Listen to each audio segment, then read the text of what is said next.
Gracias por venir, sobre todo después de este tiempo tan desapacible. Y quiero agradecer también a la Universidad Politécnica de Albacete que nos haya permitido estar en un edificio emblemático que debería de ser calificado como lugar de la memoria y que abajo debería de tener una cartela bien grande que pusiera en valor la significación histórica de este edificio.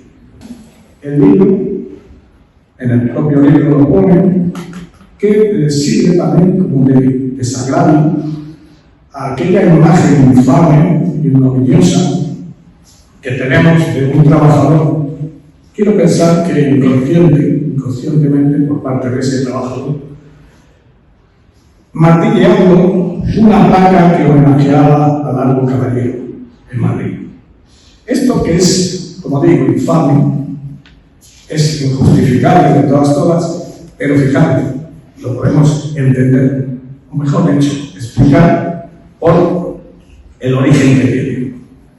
Viene por parte de una derecha cavernícola que no tiene parangón con Europa, y no estoy hablando de la extrema derecha, aunque se parece mucho, no tiene parangón en Europa y lo podemos explicar. Porque el concepto de la dignidad parece que no lo tienen demasiado claro. Entonces, por eso mismo, agradezco a Juan el que nos traiga aquí un homenaje, por decirlo de alguna manera, visibilizar la dignidad de un represaliado del franquismo que sirve como representante de todas las víctimas del franquismo. Y te lo agradezco profundamente, porque lo que estamos haciendo es dignificarnos a nosotros mismos, dignificar a la ciudad de Cartagena y a la región de Murcia. Y nada más. Salud, alegría y república. Luego voy a presentar a mi amigo Juan Moreno, que es el autor del libro. Bueno, como sabéis, yo soy José Manuel García, soy delegado comarcal de Comisión de Obreras, como muchos de vosotros conocéis, soy historiador. Francamente, es un placer para mí ser el presentador de mi amigo Juan Moreno, que fue quien se puso en contacto conmigo hace unos meses para ilustrar uno de los episodios de la biografía de Largo Caballero que trató en este libro. Le proporcionamos la información, la grabamos en el libro bien, y se nos ocurrió que era muy adecuado que viniera a Cartagena a hacer una de las presentaciones del libro. Y bueno, voy a presentarlo porque posiblemente no lo conocéis, pero Juan Moreno es el editor oficial de Comisiones Obreras. Él nació en Las Torres, en Badajoz, en 1947. Durante el franquismo militó en las organizaciones ilegales Comisiones Obreras del Partido Comunista de España. En democracia ejerció como secretario regional de Comisiones Obreras de Madrid, secretario general de Función Madrid, fue miembro de la Ejecutiva Confederal del Sindicato, ha formado parte de la Comisión Ejecutiva Confederal de Comisiones Obreras, ha sido responsable del Secretariado Nacional del Sindicato y ha sido consejero del Comité Económico y Social Europeo. ¿Y cuál es el material de enganche por el cual Juan Moreno está aquí, aparte de que yo soy un compañero de Comisiones Obreras? Es que en la biografía de Francisco Largo Caballero hay un episodio que transcurre en esta ciudad y concretamente en el edificio. Tenemos que agradecer a la Universidad de Cartagena que nos haya dejado sus instalaciones para hacer la presentación de hoy.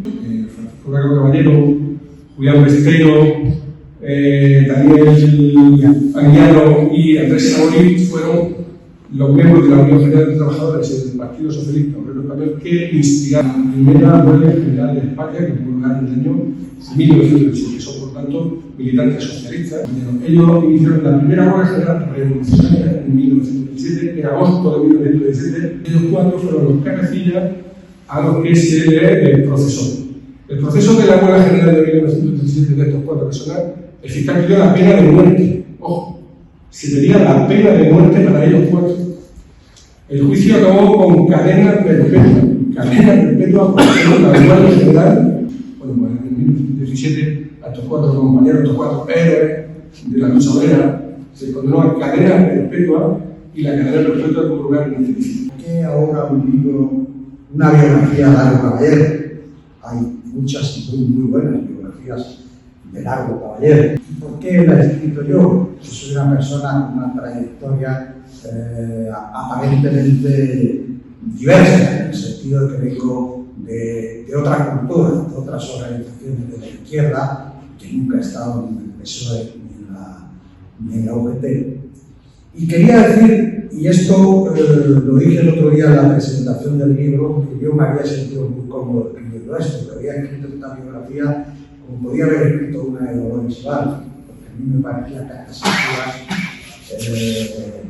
cuando la izquierda está pasando por lo que está pasando, yo creo que hay cosas que están superadas y que personajes como Largo Caballero, como Esteiro, como Dolores Ibarra, Santiago Carrillo, forman parte de la memoria del movimiento obrero y de la izquierda en general. Lo que ha dado motivo a escribir este libro, que empezó como un artículo y se fue alargando, ese artículo terminó en un libro y conmigo entretenido durante toda la pandemia escribiéndolo, pues es una injusticia que además es una injusticia que el Ayuntamiento de Madrid comete contra una persona que fue 5 veces concejal del Ayuntamiento de Madrid, un concejal, por cierto, un trabajador, un vecino nativo de Madrid, persona pionera del mutualismo laboral en la capital de España, en la época en la que no había seguridad social, y que si enfermabas y no tenías dinero, pues te morías porque todo era privado. Y Largo Caballero fue 20 años al mismo tiempo compatibilizando, no sé cómo lo hacían, pero compatibilizando la responsabilidad de la UGT en la Casa del Pueblo, en la agrupación socialista madrileña, en otras cosas que cuento en el libro. Fue durante 20 y tantos años gerente de la Autoridad Obrera. Y a esa persona, como ha dicho Bernardo, le arrancan la placa, le quitan el nombre de la calle y cometen, además de una injusticia, cometen un error tremendo, porque en coherencia tenían que haberle quitado la placa también en Navete Prieto, le quita la calle a los dos, pero la placa solamente se la quitan a los caballeros, y en Navete Prieto, ¿por qué no? Pues porque hacía pocos años esa placa la había puesto el Ayuntamiento de Madrid, la alcaldesa del PP, Ana Ortega. Entonces, claro, no podían ir y quitarla.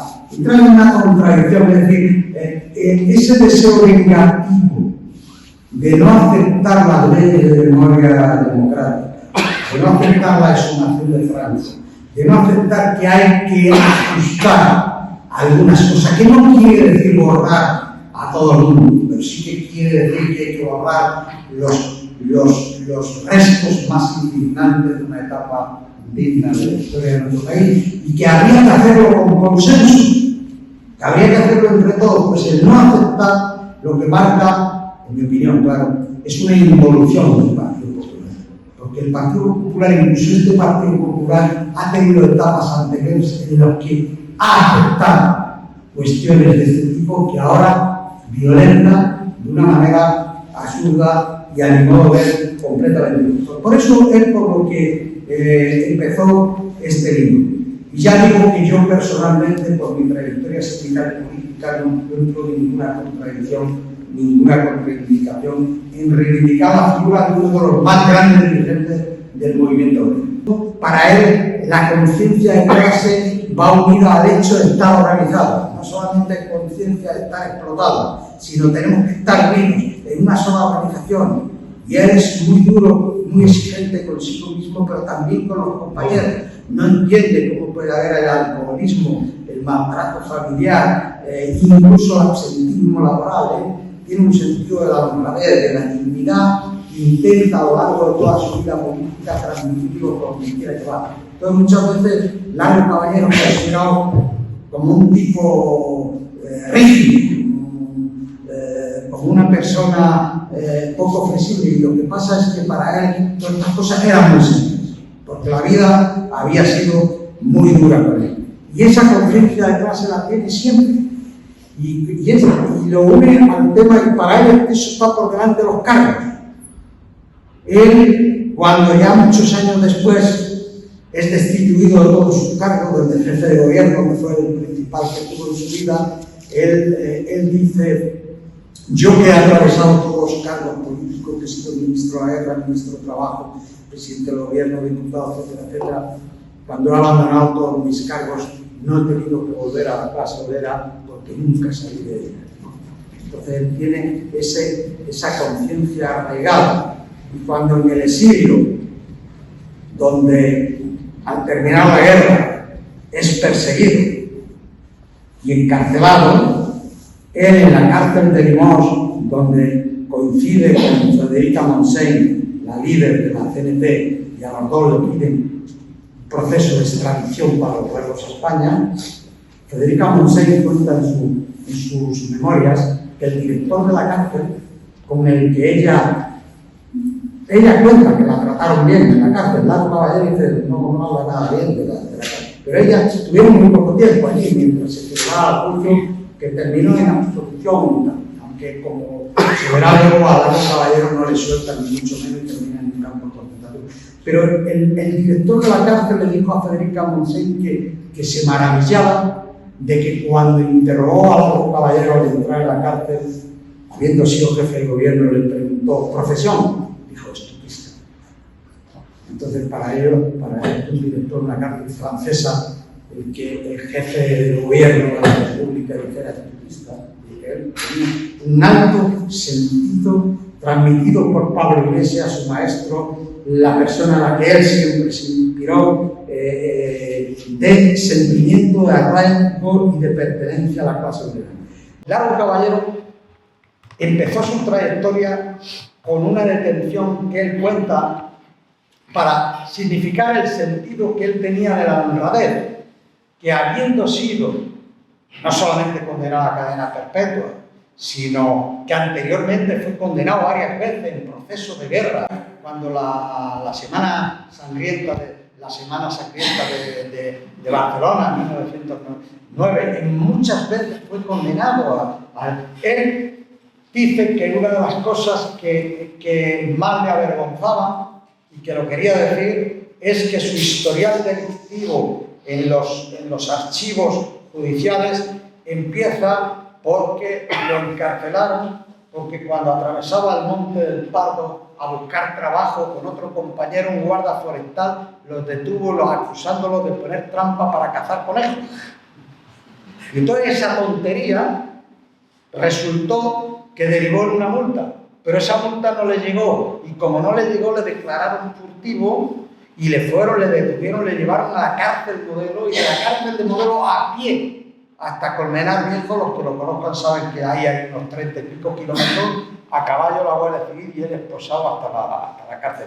Y él cuenta que él tenía el sentimiento de que su historial delictivo no le importaba tanto la cadena perpetua al otro, sino que figurara que por la mancha como un delito común. Bueno, vamos a ver, el paso por el Ayuntamiento de Madrid fue terrible. Él dice que le costó mucho más sacrificio y más fatiga el ser concejal de Madrid que ser ministro de Trabajo, porque la corrupción era total y absoluta.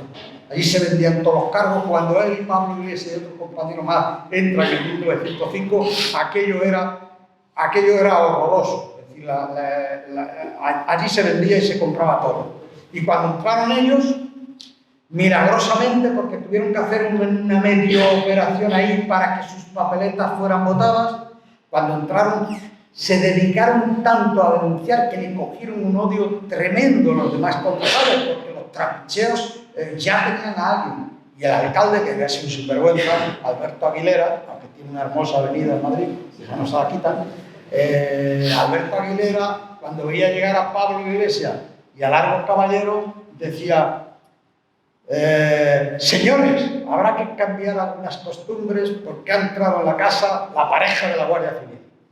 Sería Iglesias y Lago Caballero. Claro, entonces él estuvo ahí en el Ayuntamiento de Madrid luchando contra la corrupción y todo esto. Vino la huelga de 1917. Sabéis que había habido la Primera Guerra Mundial, donde algunos países neutrales, ya que habían quedado neutrales, se aprovecharon y se enriquecieron, entre ellos los Estados Unidos, Argentina y otros países, España no aprovechó su neutralidad, no aprovechó porque se había metido en el berenjenal de la guerra de Marruecos. Y entonces, aunque algunos se beneficiaron y especularon, el país no se benefició de eso. Y por contra, por el proceso especulativo, los precios subieron, se encareció la vida y en todas las clases populares era al contrario, en vez de beneficiarse de la y encima estaban llevando a los hijos de la clase obrera al matadero de Marruecos.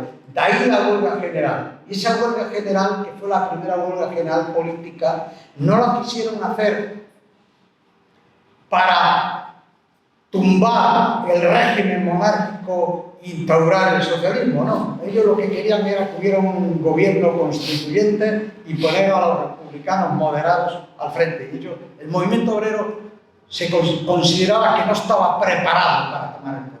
Quisieron hacer una huelga general para entregarle el poder a Melquiades Álvarez, a la gente más moderada de los liberales y de los reformistas.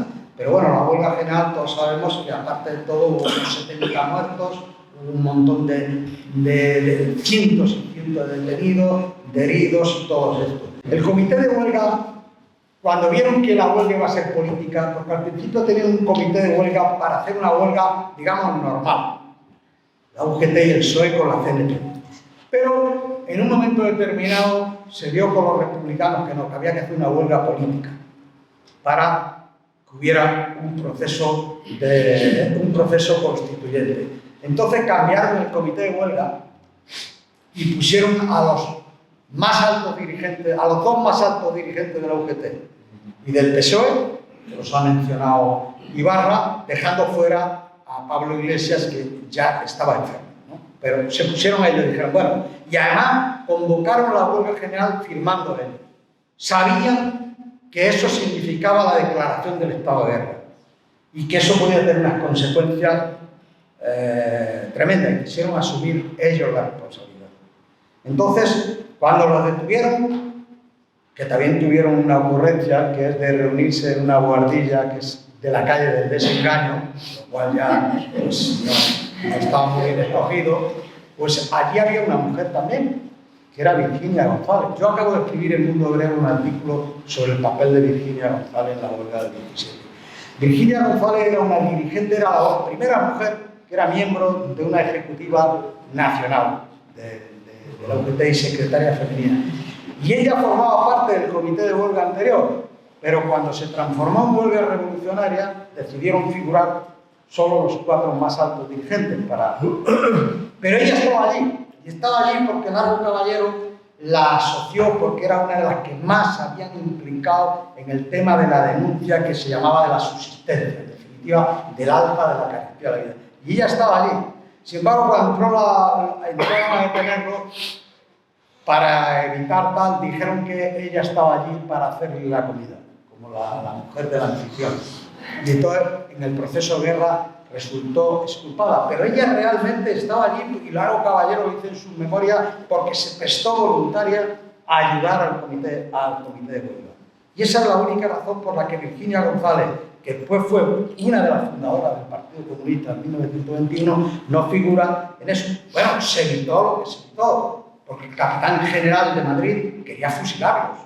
Estaba la ley marcial decretada. Al final, el gobierno maniobró y se quedó en un juicio del cual salió la cadena perpetua. Cuando llegan esposados por los pies, se puede decir así, con los grilletes de 2 en 2, Besteiro con Saborit y Anguiano con Caballero, están en un vagón de mercancía lleno de guardias civiles armados, o sea, además diciéndoles al primer movimiento disparar y tal, la habían dado.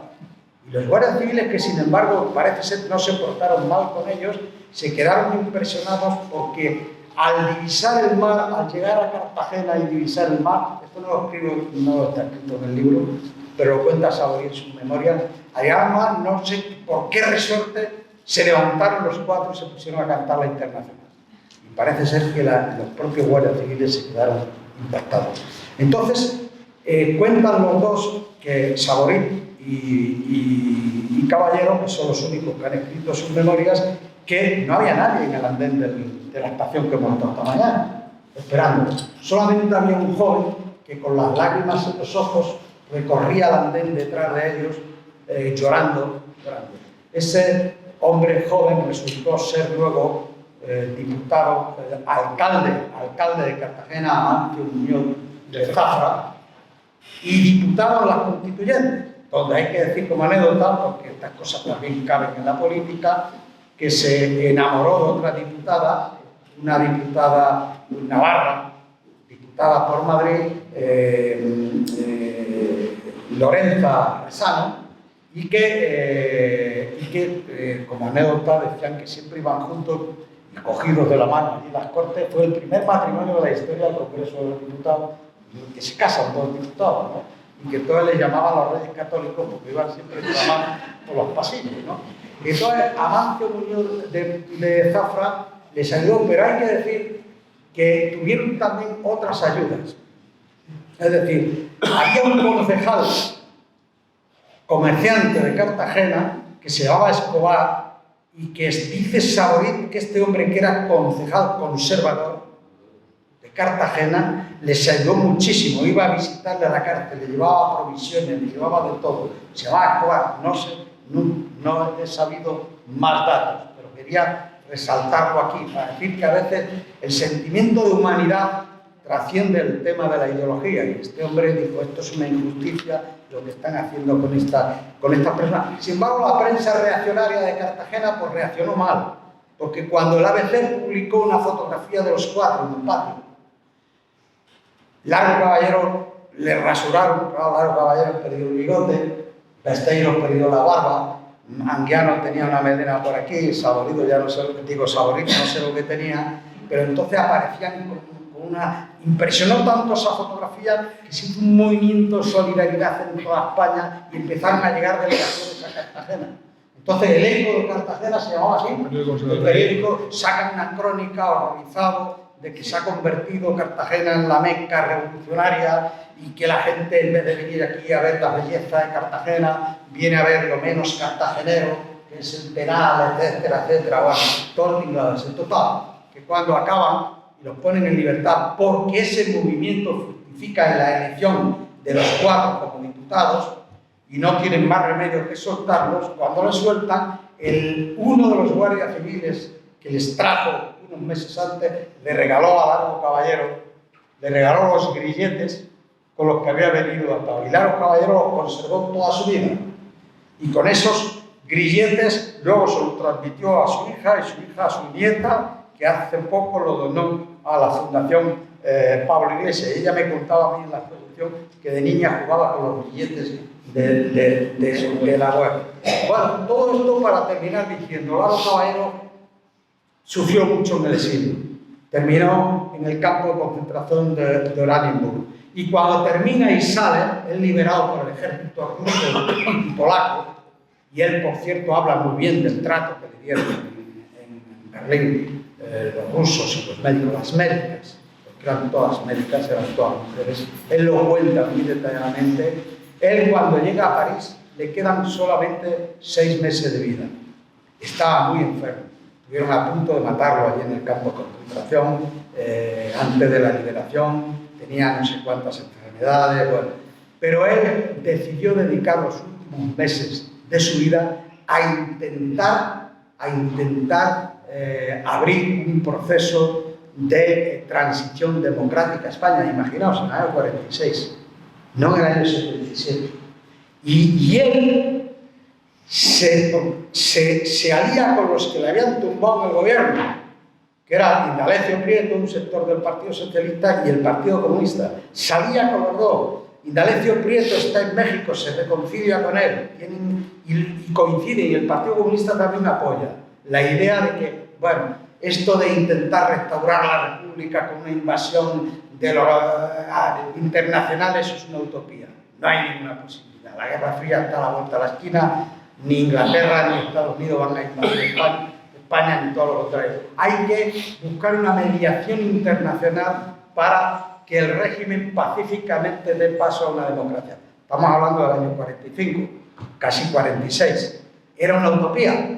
Era un voluntarismo, pero había que intentarlo, porque España estaba, y él dice, Largo Caballero, a los dirigentes de la República en el exilio: no es posible una nueva guerra, si lo que queréis es una nueva guerra civil. España está cansada, está agotada, España necesita recuperarse, es necesario un periodo de reconciliación y de transición. Evidentemente, él no tuvo tiempo de ver cómo eso era ilusorio, porque la dictadura se consolidó, se afianzó con el apoyo de algunos de los que habían ganado la Segunda Guerra Mundial, como los Estados Unidos, y desgraciadamente pues falleció sin poder ver que aquel plan voluntarista no tenía ninguna salida.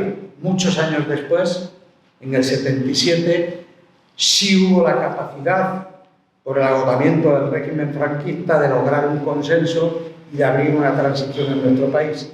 En el 45 y 46 el régimen estaba muy fuerte, la dictadura estaba en plenitud y no fue posible aquel plan de 11 puntos que Largo Caballero quiso implantar. Y lo dejo aquí. Muchas gracias.